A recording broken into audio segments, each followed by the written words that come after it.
Hello everyone, welcome to Sunya IAS and welcome to this lecture. In this particular lecture, we are going to talk about a very exam-worthy topic, that is interstate relations. And to talk about this topic, it is related to the center-state relations because it is related to the federal system of India. But it has some very unique pointers which we need to remember for our prelims perspective. So we are just going to do that. And for those who have joined this session for the very first time, let me just tell you how it works. See, what we do is we take short notes of these classes so that we don't have to revise our entire book when we are just a week before our prelims examination. So, to make your short notes, you have to make handwritten notes. You have to make them on an A4 size sheet and you have to index them. You have to number them. Okay. You have to index them so that you can quickly go back to your base notes whenever you want to. Okay. And I'll tell you exactly what you need to write so you don't need to worry about it. Let's start with the first question. What kind of questions we can get from interstate relations? So with reference to the interstate water disputes in India, consider the following statements. The resolution of interstate water disputes is within the exclusive jurisdiction of the Supreme Court, and the decision of the Water Dispute Tribunal established by the Supreme Court is binding on the states involved. How many of the above statements are correct? See, if you see very carefully, the first statement, you have to first find the wrong statement. So first statement is absolutely wrong. Article 262, please write this down. Article 262 clearly says that the Parliament will formulate an interstate water dispute tribunal, and that is why the Interstate Water Dispute Tribunal Act is there, under which various tribunals are set up, right? So there is nothing that the Supreme Court can do. In fact, this is something that is not there in the jurisdiction of the Supreme Court at all. So this statement is incorrect. Then second statement, decision of the Water Disputes Tribunal established by the Supreme Court is binding on the states involved. So please write this down that yes, this is binding on the states involved, but it is not established by the Supreme Court. It is established, as I just told you, by the Parliament. And the decision is final and binding. So please write this down that the Interstate Water Dispute Tribunals, the decision is final and binding. It is formulated by the Parliament, not by the Supreme Court. So the answer becomes neither 1 nor 2. I hope this is clear. We will quickly finish this up so that you can just have your notes in your hand and move on to the next topic. Now, with reference to the Interstate River Water Disputes Amendment Bill, consider the following statements. The Dispute Resolutions Committee is comprised of experts with at least 10 years of expertise or experience in relevant sectors nominated by the central government. The Dispute Resolution Committee must resolve a dispute with negotiations within 6 months, and the central government may appoint assessors from the states involved in the dispute to advise the tribunal bench. So how many of the given statements do you think are correct? See, you have to first find out which statement looks absolutely incorrect. Is there any statement that looks absolutely incorrect? No. There can be the correct statements. But is there any statement which looks pretty generic and it is very difficult that it would be incorrect? It is actually the third statement.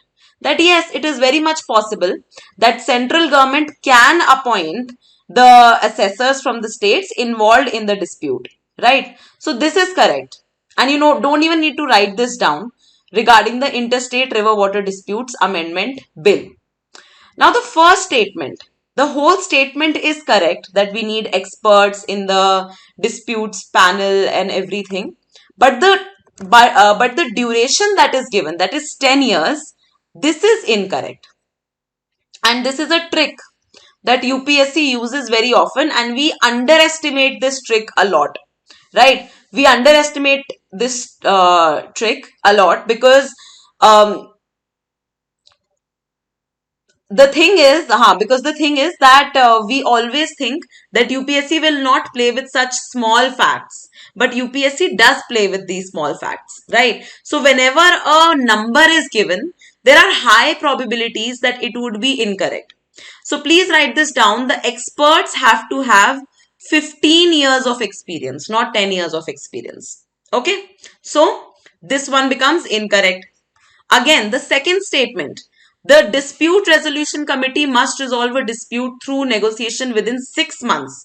See, even with your common sense, you know that 6 months is very less time to resolve an interstate river water dispute. So this is not 6 months, this is actually 1 year, and it is extendable by 6 months. That due to some reason, let's say it was not resolved, then it can be extended for 6 months, but overall the time period is 1 year. Okay, so two statements become incorrect, only one is correct, and A is the answer. Please be very sure that you are marking A even when one statement is correct, and that is the third statement. I hope you have written down what you need to write. Moving on to the next one. With reference to the Interstate Council, consider the following statements. According to the Constitution, the President can establish an Interstate Council at any time that it appears to him that the public interest would be served by its establishment. Then, the Interstate Council is a permanent constitutional body for coordination between states and the central government. And the chairman of the standing committee of the Interstate Council is the Prime Minister. What do you think is correct over here? See, first of all, find out the absolutely incorrect statement. If you know anything about the Interstate Council, which is created by Article 263, you know that President has to call for the formulation of the Interstate Council, right? And please note this down in your notes that under Article 263, the President has to create a Interstate Council, and in fact, this was a recommendation of the Sarkaria Commission that please make this a permanent council, but it is not a permanent council. President has to call for it, which the President did in the 1990s. Okay, so second statement becomes incorrect. The first statement is absolutely correct. The President will establish an Interstate Council according to Article 263. And look at the third statement. Please write this down also, that President formulates the Interstate Council. The third statement says that the chairman of the standing committee is the Prime Minister. Actually, the chairman of the Interstate Council itself is the Prime Minister, and it is very much common sense that the chairman of the Interstate Council would be the Prime Minister, right? Because all the states are involved, right? Here only you have to remember that the president of the chairperson of the Zonal Council is the Home Minister. And the same Home Minister actually ends up being the chairperson of the Standing Committee of Interstate Council as well. The Standing Committee of Interstate Council. So please write down chairperson of Interstate Council, Prime Minister. I'm dictating, please write it down. Chairperson of Interstate Council, Prime Minister, and chairperson of Standing Committee of Interstate Council is the Home Minister. So third statement becomes incorrect. Also write down that, so the answer to this one becomes only one. Only one statement is correct. Also write down that the Interstate Council has a permanent secretariat. It has a permanent secretariat. People are generally confused that whether there is a permanent secretariat or not. Yes, there is a permanent secretariat. Okay. Moving on. Next question. Which of the following statements about the establishment and the functioning of the Interstate Council is correct? The Interstate Council is mandatory and constitutionally mandated, ensuring regular meetings for coordination between the states and the central government. Then, the Interstate Council had more than 25 meetings since its establishment in 1990, and Interstate Council has a permanent secretariat for its functioning. Now, with your existing knowledge, how many of the above statements are correct? One statement that you absolutely know is correct is the third statement, that there is a permanent secretariat. Now, see, the first statement, it is very difficult that these kind of things, that these many meetings have to be held, regular meetings have to be held, and such vague language that regular meetings for coordination. This is not generally written in the constitution. This kind of language is never written in the Indian constitution as such, right?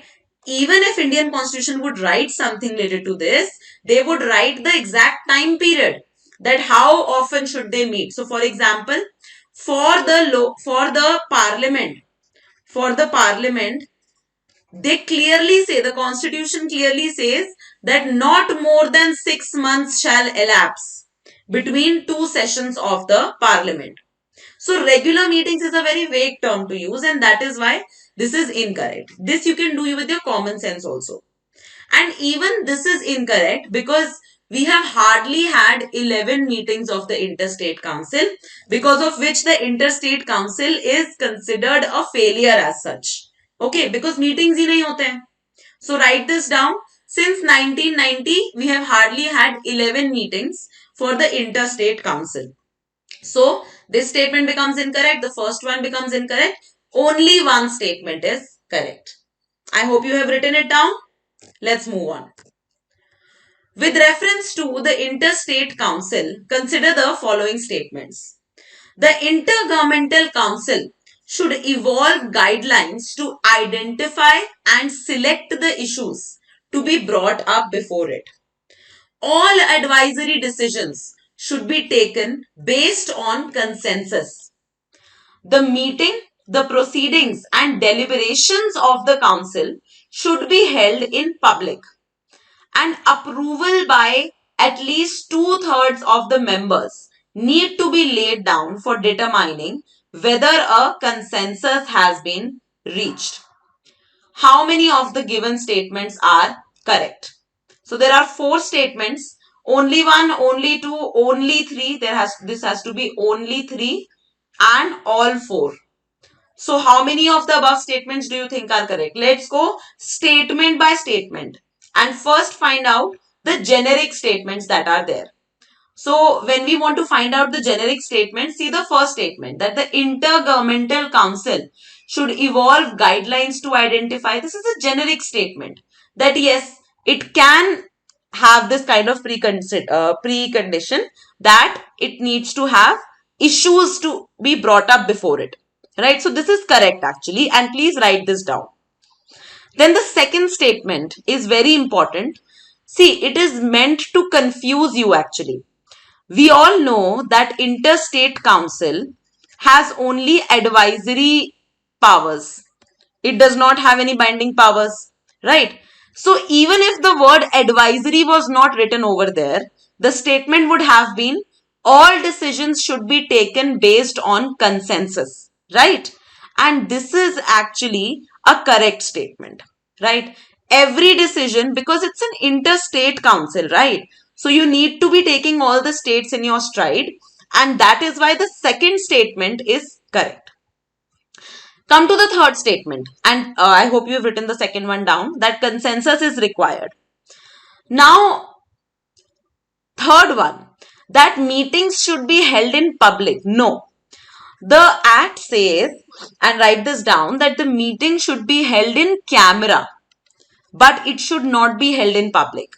Like we have for the Supreme Court now, we have for various high courts that we are holding meetings in public. This is not the case for Interstate Council. The meetings are to be held by the council in private, and there has to be camera recording on it. Okay? They have to be away from the public eye.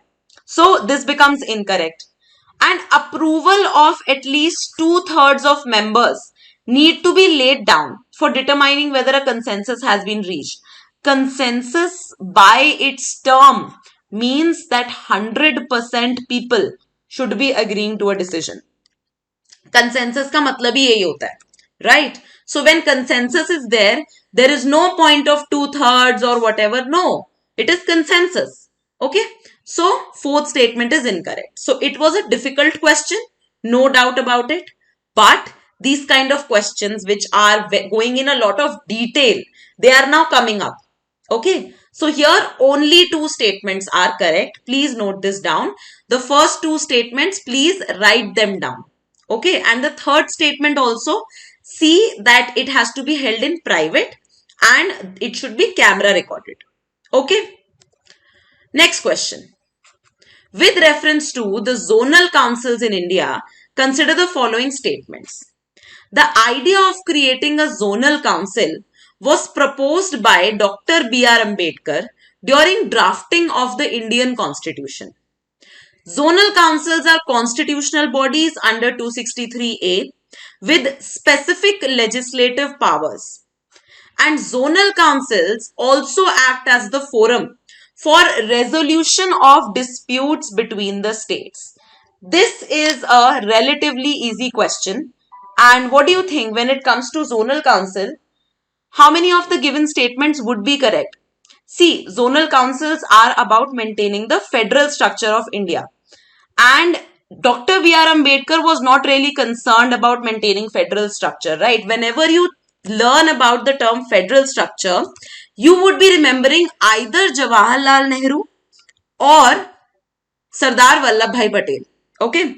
So by that elimination, you would have to eliminate the first statement. Dr. B.R. Ambedkar was more concerned about the republican nature, and Dr. B.R. Ambedkar wanted the upliftment of the Dalits, etc., but not really concerned about the federal structure. So this becomes incorrect. Second statement, so in this case, it was actually Jawaharlal Nehru who suggested that we should be creating zonal councils. Okay. Now the second statement. Zonal councils are constitutional bodies. No, they are statutory bodies. They are statutory bodies, and please, it's a council. It cannot have any legislative powers. Again, zonal council will have only recommendation powers, only advisory powers. Okay, so second statement becomes incorrect again. Third statement, very generic statement, that zonal councils can act as a forum for resolution of disputes. Yes, definitely, that is the job. But be very careful. Whenever the third statement is correct, there is a tendency that you go for option C or something. Don't make that mistake. Even when one statement is correct, you have to choose option only one. So I hope you remember, don't make any silly mistakes in your examination, because these are new kind of options. Very likely to do them wrong. Don't do them wrong, okay? So zonal council, just write down, these are statutory bodies. They were recommended by Jawaharlal Nehru, and there is no article 263A, right? So that is there, and the head of all the zonal councils is actually the Home Minister. We have actually talked about it. Okay. Next question. With reference to the zonal councils in India, consider the following statements. The secretariat of the zonal councils and the Interstate Council are same. The northeastern states are part of the zonal council. It is known as Northeast Council. And Union Home Minister acts as chairman of each zonal council. How many of the given statements are correct?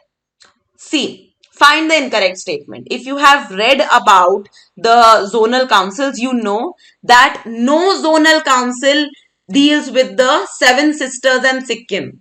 The northeastern states have a separate act for themselves, right? The Northeastern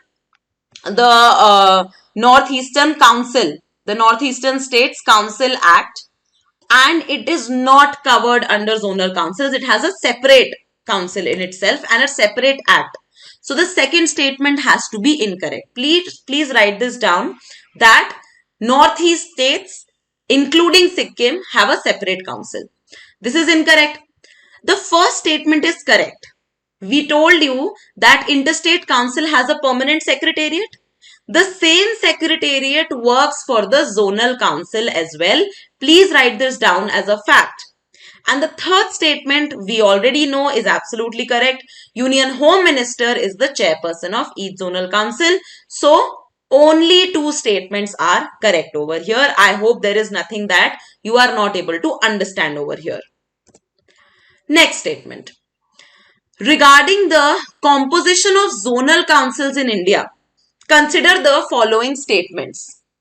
Each zonal council includes the chief minister and two other ministers from each member state. The union territories are not represented in the zonal councils, and the central zonal council comprises the states of Chhattisgarh, Uttarakhand, Uttar Pradesh and Madhya Pradesh. How many of the given statements are correct?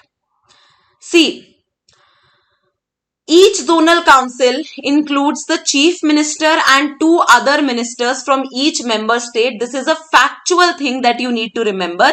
This is actually correct. So please write it down under zonal council that CM plus 2 from each state. CM plus 2 from each state. So first statement is absolutely correct. Now, the second statement is incorrect. See, zonal councils are all about maintaining the regional equality and regional disparity should be reduced, etc.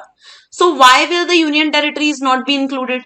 Although union territories are not a part of federal structure, but they are included in the zonal council. So, please make this incorrect. Okay. And the third statement is absolutely correct. The Central Zonal Council comprises states of Chhattisgarh, Uttarakhand, Uttar Pradesh and Madhya Pradesh. Now I have a task for you. Please note down. You have already got to know which are the members of the Central Council. Go to Laxmikant and find out who are the members of the Northern, Eastern, Southern and Western Zonal Council. Please find this out. You need to do this homework for yourself, not for me. And trust me, these kind of detailed and very factual questions can come up nowadays. Okay. So here, only two statements are correct. Fine. Let's go to the next question. Now, if you get these kind of questions, you consider yourself lucky because they are application-based questions. So let's see. Consider the following statements about the objectives of the zonal councils in India.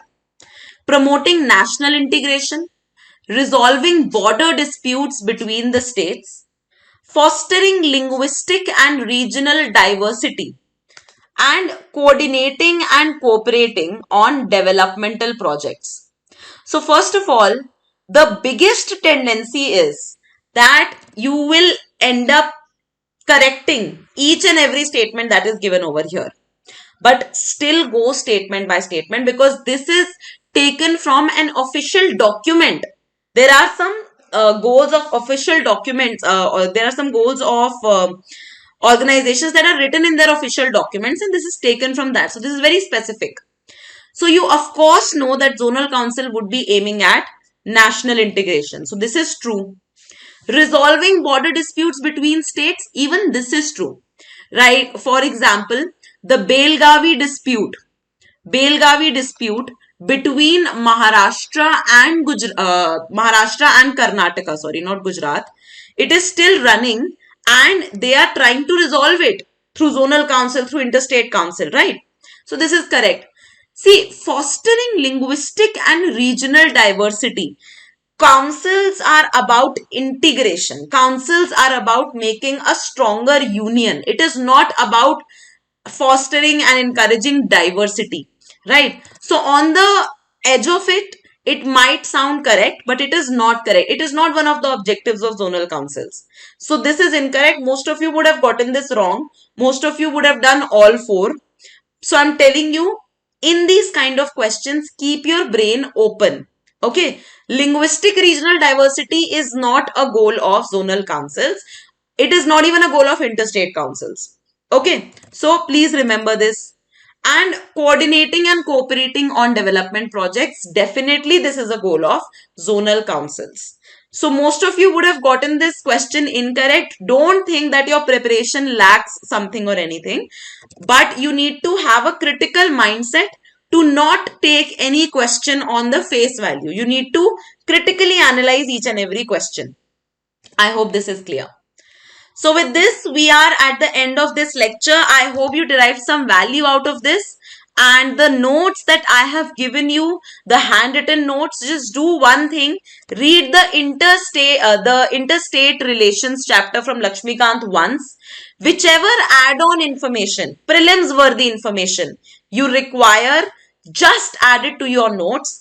Two bodies we have covered.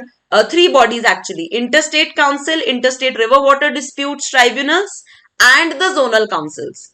Whatever you need to know about them, just write it down notes and forget that chapter from Laxmikanth forever. Okay, so this is there. Now regarding this particular course, let me just tell you a little bit about it. It is revising entire prelims syllabus through 3000 plus MCQs. And we are going to cover all the subjects, that is modern history, polity, geography, economy, art and culture, current affairs, ancient medieval, environment, ecology, and science and tech through the MCQ format. So what we are trying to achieve over here is that we want to keep your mind in active mode and make you think that what can be the answer to a particular question constantly. So if you are interested in this course, if you want to know more about this, you can simply dial on this number or directly visit our website and go for this course. We have kept it very affordable so that no one is deprived of this particular course, right? So just think about it, and if you think you can derive some value out of it, go ahead and you can take it. You'll be getting these videos. I'll be covering all the subjects for you. Okay. So that's all. Thank you so much for watching, and I'll see you all in the next video. All the very best.